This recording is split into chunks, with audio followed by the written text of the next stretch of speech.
Je vais faire plein de petites vidéos, hein, ça sera plus facile à digérer que des longues vidéos où je raconte ma vie. Et là, on va revoir le principe de kill chain que je vous ai expliqué. On va rentrer un petit peu plus dans les détails, ok? Et je vous ai dit, on parle de cyber kill chain, hein. Le principe, le concept a été développé par le complexe militaro-industriel américain, notamment l'entreprise Lockheed Martin, hein. Il fait des avions furtifs même. Et ça a été une méthodologie ensuite, hein, qui a été acceptée dans toute l'industrie. Ça a commencé dans le complexe militaro-industriel et après on a développé cette philosophie, cette méthodologie. Et le but, c'était de comprendre en fait, hein, comment un attaquant pouvait conduire des activités suspicieuses, malicieuses et causer des dommages, hein, à votre organisation, à n'importe quelle entreprise en fait, techniquement via une cyberattaque. Donc je vous ai toujours dit, il est important de comprendre les rouages, les mécanismes en fait de la cyber kill chain quand on fait du purple teaming en fait, hein. Donc le purple c'est à la fois du blue teaming. En défense, on doit comprendre comment font les attaquants. C'est pour ça que je ferai des vidéos sur des APT. On va revoir en détail en fait comment on fait une menace en profondeur, menace avancée en profondeur. Techniquement, je vous ai dit, c'est les officines du renseignement, ce sont des agents qui travaillent pour les gouvernements qui font ce type d'attaque. Mais comme je vous avais fait la métaphore avec la dissémination des armes nucléaires, où au début c'était des acteurs étatiques et ensuite on retrouve des petits groupes et même on a peur que des groupes terroristes puissent mettre la main sur des armes nucléaires. Ok? Récemment, on a quelqu'un qui s'est fait arrêter du côté de Strasbourg il y a une semaine et qui avait ce qu'on appelle des bombes sales. Ok? Il avait de l'uranium et il voulait faire détonner des bombes et avec l'explosion, hein, la force cinétique de l'explosion, il aurait dispersé de l'uranium, hein, sur des centaines de mètres, voire des kilomètres, et ça aurait rendu inhabitable, hein, la zone d'impact. Donc on voit bien que ce qui était réservé à des agences de renseignement, à des structures militaires, à des États, et ben aujourd'hui est accessible, hein, au commun des mortels. C'est pareil pour les cyberarmes. À chaque fois qu'il y a des fuites, eh ben on peut récupérer, notamment sur GitHub, mais ailleurs, des outils, hein, qui étaient à la base des cyberarmes, hein, qu'on va pouvoir également militariser et s'en servir pour faire de nouvelles cyberattaques. Ok? Donc on voit bien qu'il y a ce basculement en fait, hein, et il y a un transfert de pouvoir.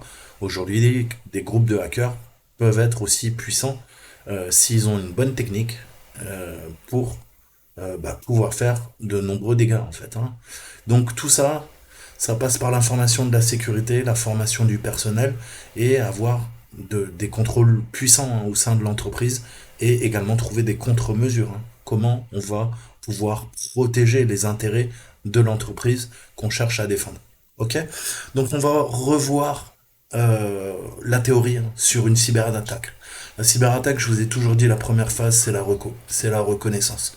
En effet, le premier maillon de la kill chain, c'est la reconnaissance. À ce niveau-là, l'attaquant, qu'est-ce qu'il va faire? Eh ben, il part du principe qu'il va falloir trouver une cible, en fait, hein, qui est généralement en dehors de l'organisation, de l'entreprise, hein, et qui a, comment dire, des buts, hein, enfin, en tout cas, l'attaquant va chercher à avoir des intérêts. Des intérêts, pourquoi attaquer cette cible? Puisqu'il va peut-être pouvoir récupérer des données techniques et non techniques. Donc le but de l'attaquant, ça va être de déterminer en fait quelle cible, hein, de quelle cible il va pouvoir tirer le plus profit et exfiltrer des ressources qui vont permettre d'exploiter, hein, les systèmes d'information, les systèmes informatiques de la cible. C'est pour ça que très souvent, on cherche à attaquer, hein, on va faire une attaque de supply chain, on va attaquer les sous-traitants qui ont généralement des systèmes informatiques qui sont beaucoup moins sécurisés. Et très souvent, il y a un problème au niveau de l'OPSEC et de l'InfoSec, c'est-à-dire que les sous-traitants ont accès à des données techniques qui vont permettre de comprendre à l'attaquant la surface d'attaque, éventuellement récupérer des mots de passe, des noms de domaine, etc. Et comprendre en fait les protections qui sont en place au niveau des systèmes d'information. Et ça va lui donner bien sûr des pistes pour exploiter les vulnérabilités. La deuxième phase, qui fait aussi partie de la reconnaissance, c'est ce qu'on appelle l'Active Information Gathering. Ok, c'est la récolte d'informations actives.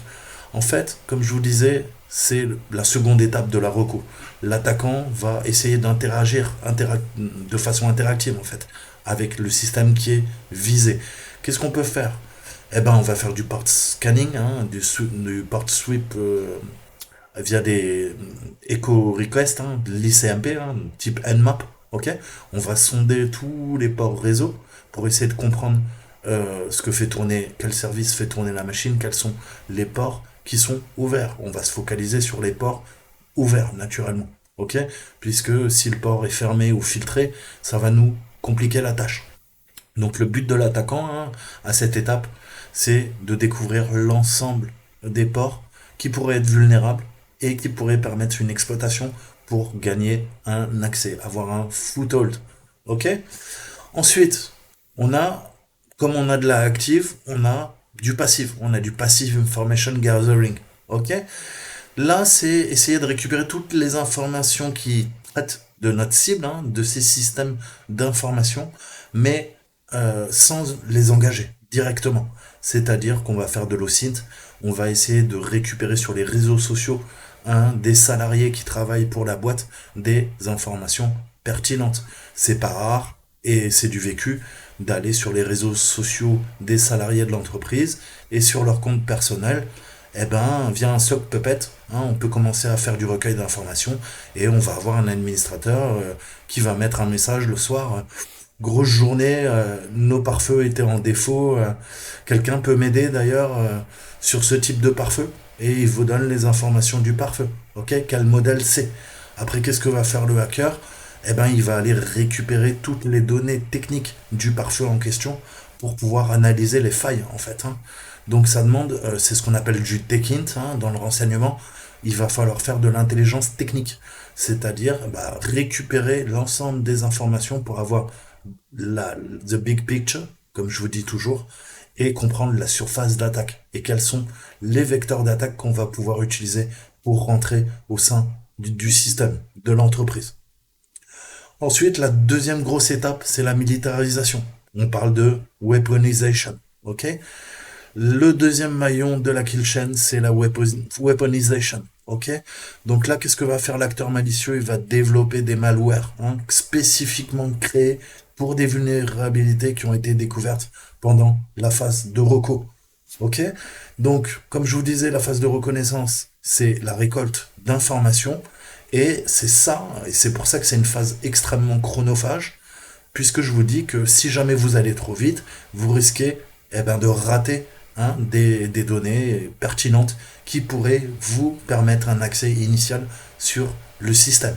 Donc qu'est-ce que va faire l'attaquant? Il va utiliser toute une suite d'outils, hein. Il va utiliser son couteau suisse pour créer une vulnérabilité, en tout cas une porte dérobée, en tout cas un payload, une charge utile militarisée qui fonctionnera sur le réseau de la cible. Hein, par exemple, si je dois vous donner un exemple, on voit qu'on a un Secure Shell qui a été découvert avec une version qui est vulnérable. Ok, l'attaquant, qu'est-ce qu'il va faire? Il va créer un kit, hein, pour tirer avantage de cette vulnérabilité. Ok, donc le kit, il va pas se concentrer uniquement sur l'exploitation des vulnérabilités, mais c'est également pour lui donner les droits administratifs. C'est ce qu'on recherche tout sur un système, hein. On cherche à faire une privesque, une escalade de privilèges, un déplacement vertical pour pouvoir continuer notre pivot, ok, pouvoir attaquer une autre machine, ou si la machine a vraiment beaucoup d'importance, typiquement un contrôleur de domaine, on va pouvoir accéder à toutes les machines qui sont connectées au contrôleur de domaine. C'est ce qu'on appelle la forêt en Active Directory, ok. Et si jamais la machine est connectée à Internet, hein, typiquement un serveur de production, un serveur web, on va pouvoir s'en servir comme serveur de command and control. Ok, on va prendre la main sur le serveur et on va installer tous les outils qui vont nous permettre de s'en servir comme d'un relais qui va faire rerouter toutes les informations, hein, et on pourra lui donner des ordres et il exécutera ce qu'on lui demande. Ok, et si jamais d'autres machines sont connectées à ce serveur, il pourra également attaquer ces serveurs, ok, qui sont connectés à notre serveur de command and control. Vous voyez tout de suite l'intérêt, c'est que déjà on peut donner des ordres, hein, a posteriori, et si jamais on analyse les logs, on verra que c'est peut-être une machine soit du réseau externe, soit du réseau interne, mais en tout cas c'est une machine du parc informatique qui a attaqué les autres machines de l'entreprise. Ça ne sera pas la machine, le Kali Linux de Toto, le hacker. Vous voyez où je veux en venir. Ensuite, il faut délivrer la charge utile, surtout quand on fait une attaque, on fait une menace persistante avancée, une APT. Ok. Il faut bien sûr exploiter le système d'information et ensuite, on va se servir du réseau, hein, pour pouvoir également, éventuellement, lancer des attaques de spear phishing, ok, pour essayer, d'avoir avec l'ingénierie sociale un maximum d'employés de l'entreprise. Si j'arrive à pirater un serveur de messagerie, je peux envoyer au nom du serveur de messagerie des mails et essayer de convaincre un des employés qui a des droits suffisants, en tout cas qui moi m'intéresse, pour qu'il exécute ma charge utile, ok, et que je prenne à nouveau la main sur sa machine, ok, déplacement latéral. Donc, tout l'art du spear phishing, c'est de connaître sa cible, connaître ses motivations, ok, et d'être crédible, ok. Donc ça demande de savoir bien rédiger, être polyglotte, parler plusieurs langues. En tout cas, voilà, il va falloir, comment dire, susciter le désir, hein, de votre cible et être crédible.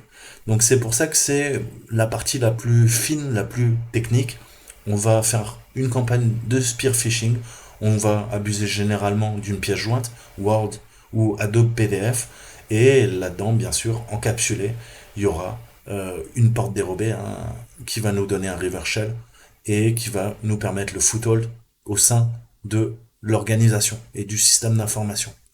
Ensuite, qu'est-ce qu'on a? Quatrième étape de la kill chain, c'est l'exploitation. L'exploitation porte bien son nom, hein. Grosso modo, c'est là que le code du malware, hein, qui va permettre la menace persistante avancée, va être exécuté sur le réseau, hein, et ça va permettre des mécanismes, hein, de d'accès, hein, à distance ou locaux, et on va pouvoir tirer profit en fait des vulnérabilités pour permettre une nouvelle escalade de privilèges. Le but, c'est de passer super user, d'être administrateur, hein, sur l'ensemble du système d'information qui est ciblé. Ensuite, on a l'installation. L'exploitation du système a réussi. L'étape suivante, ça va être, en fait, de cibler l'ensemble du système d'information, comme je vous disais. Donc, il va falloir que l'APT, la menace persistante, le malware, ok, télécharge des outils additionnels, si le réseau est accessible, naturellement, et ça va nous permettre de rester furtif et indétectable, en fait, hein. Plus petit sera la taille du malware, hein, plus, bien sûr, ses fonctionnalités seront limitées. C'est pour ça qu'on a tout le temps un stager, hein, qui est de petite taille, et le stager va venir télécharger des composants additionnels qui vont nous permettre un meilleur contrôle dans notre exploitation et pouvoir pénétrer plus profondément au sein du réseau de l'entreprise qui est visée. Sixième étape, je vous en parle tout le temps. La sixième étape, c'est le command and control, qu'on appelle le C, C2 ou le C2C. Le command and control, c'est quand un attaquant, en fait, hein, va placer, en fait, hein, des techniques de management à distance et va communiquer avec le code de l'APT à travers, en fait, le réseau d'entreprise. Ça peut être des logiciels, hein, qui vont permettre à l'attaquant, pardon, de pouvoir gérer son code, le modifier ou de le répliquer. Et comme je vous disais, ça va permettre de pénétrer en plus profond du réseau d'entreprise, d'exfiltrer des données et même de détruire, hein, s'il faut, des fichiers ou effectuer des opérations de déni de service. La septième étape, c'est les actions sur les objectifs. Vous devez toujours avoir des actions en adéquation avec l'objectif de votre cyberattaque. Quel est le but de la PT? C'est d'exfiltrer des informations, de rester indétecté. C'est de faire du gun and run, c'est-à-dire que on va pénétrer, créer beaucoup de bruit, rentrer par tous les moyens possibles le plus rapidement sur le système et faire une attaque de déni de service ou détruire en fonction des objectifs que vous avez, la cyberattaque, ok, ne va pas s'effectuer en termes de temporalité, en termes de technique utilisée, ça ne sera pas la même. Vous allez adapter votre APT au but de la mission, ok.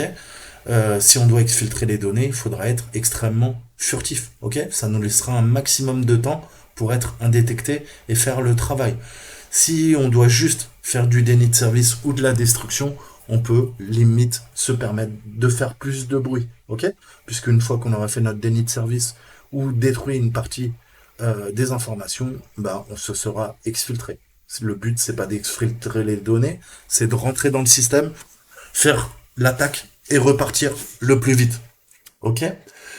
Donc ça, il faut bien comprendre en fait, hein. Quand vous faites de l'exfiltration de données, c'est le plus compliqué et on a besoin de récupérer un paquet d'informations, hein.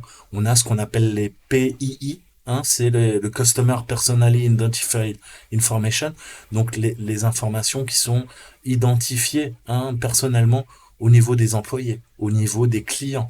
On va récupérer, on va faire de l'intelligence technique, on va récupérer des designs, on va récupérer des fichiers sources pour des logiciels, hein, par exemple, je sais pas, Katia, hein, qui permet de la modélisation dans le secteur militaire. Tout ça, ça va nous permettre de récupérer, d'exfiltrer des informations qu'on va pouvoir soit revendre sur le darknet, hein, si jamais on est un black hat, soit bah, amener des preuves tangibles à notre client pour lui prouver qu'on est rentré au plus profond de son système d'information, hein. Et en cas de déni de service, on a, je vous rappelle, en 2015, on a une coupure totale, hein, sur le réseau ukrainien, d'électricité. Et cet APT, bah, le but c'était quoi? C'était de faire de la disruption, comme on dit, hein. C'est-à-dire d'empêcher que les services fonctionnent au niveau de l'infrastructure. Et en effet, une partie de l'Ukraine n'a pas fonctionné par manque de courant. Donc on voit, je vous disais toujours, le cyberespace, ça a une implication directe dans l'espace, dans le monde réel, ok? Et si on doit parler de destruction, bah le meilleur exemple c'est Stuxnet, hein, qui a été mené par l'unité 8200 du Mossad et par la NSA. Et concrètement, bah ça, je vous ai parlé des contrôleurs logiques, hein, bah ça bossait sur les ICS, hein, les Industrial Control System, et bah ça a amené à un échec en fait, hein, catastrophique au niveau des centrifugeuses de Natanz, la base où était enrichi l'uranium pour créer des armes nucléaires. Donc, qu'est-ce qu'on doit retenir en fait? C'est que quand on doit défendre en blue teaming, il y a vraiment une stratégie qui doit être mise en place en amont dans l'ensemble de l'organisation. Il faut que vos salariés, hein, soient avertis, mais il faut également que les têtes pensantes de l'organisation, hein, et comprennent toutes ces implications en termes de stratégie et des impacts réels. Je dis, ça peut nuire à votre image de marque, vous pouvez perdre de l'argent si jamais on on met en rideau vos infrastructures en fait, hein.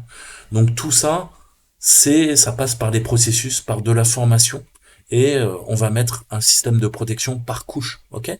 Mais l'élément de défaillance, hein, le point de défaillance premier, c'est l'individu. Donc il faut penser, hein, à avoir une sorte de leadership et avoir un bon DSI qui va mettre en place des politiques de sécurité.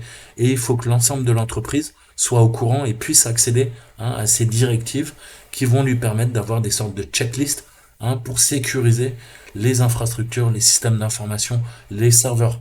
Vous devez former vos administrateurs, hein, vos développeurs, tous les techniciens qui travaillent sur des données sensibles. Il faut mettre en place une compartimentation, il faut mettre en place une règle de rotation des mots de passe, de séquestre des mots de passe, mettre en place des systèmes de défense, etc., etc.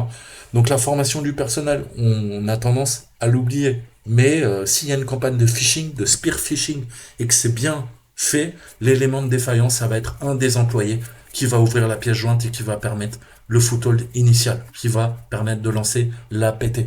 Ok?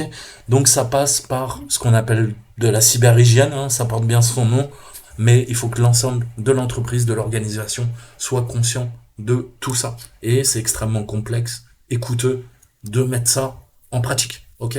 Et il faut du personnel bien formé, ok? C'est la sécurité de l'information, la sécurité de l'opération qui prime, ce qu'on appelle l'infosec et l'obsec, ok? Puisque sécurité de l'information, on veut que l'information, comme je vous disais, la triade CIA, hein, on veut que l'information soit disponible, on veut qu'elle puisse circuler dans l'entreprise, on veut garantir son intégrité et on ne veut pas qu'il y ait de compromission au niveau de l'information. Vous savez qu'aujourd'hui, une entreprise, l'information, c'est ce qui va faire sa plus-value, sa valeur ajoutée, c'est ce qui va lui permettre d'être concurrentiel par rapport à un autre concurrent, ok? Et de gagner des parts de marché. Donc c'est vraiment important.